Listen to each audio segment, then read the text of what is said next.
Anak dia ni pada tahun 2022 ketika berumur 18 tahun bagi tahu dekat mak nak pergi ke Kuala Lumpur untuk bekerja restoran. Apabila pergi ke Kuala Lumpur tu, terus tidak mempunyai apa-apa komunikasi, hilang. Baru-baru ni tiba-tiba anak dia call ketika tahun 2026, 3 tahun hilang. Anak dia berada di Poipet, Cambodia. Baru saja berjaya melarikan diri dan kita telah guide anak dia untuk pergi ke Phnom Penh, ditempatkan satu tempat yang selamat. Permasalahannya adalah anak dia ni tidak mempunyai pasport. Yang kedua, tidak ada legal entry. Maknanya masuk ke Poipet ni melalui jalan tikus. Bermaksud tak ada record immigration. Jadi sekarang ni kita nak meminta bantuan daripada pihak Kedutaan Malaysia di Cambodia untuk mempermudahkan urusan supaya dia dapat pulang balik ke Malaysia, kerana kami percaya dia adalah seorang mangsa. Kalau tak mangsa, hari-hari boleh call mak dia.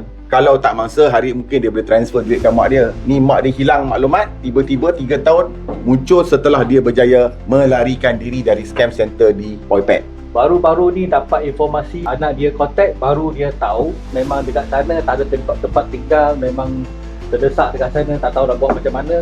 Untuk uncle dan anak ni, kita dah letak dekat transit house dan kita sedang berkoordinasi. Kita minta Cik Azrul Syafiq untuk tolong bantu dia. Terutama 2 perkara yang paling susah lah, sebab dia tak ada legal entry. Takkan nak suruh nak bawa balik dia ke Thailand balik melalui jalan tikus kan.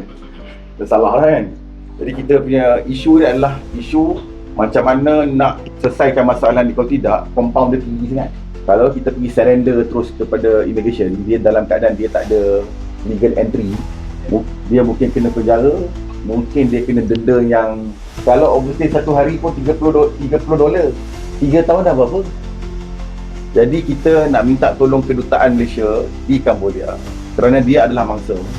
Kita minta supaya dapatkan satu pengecualian daripada compound.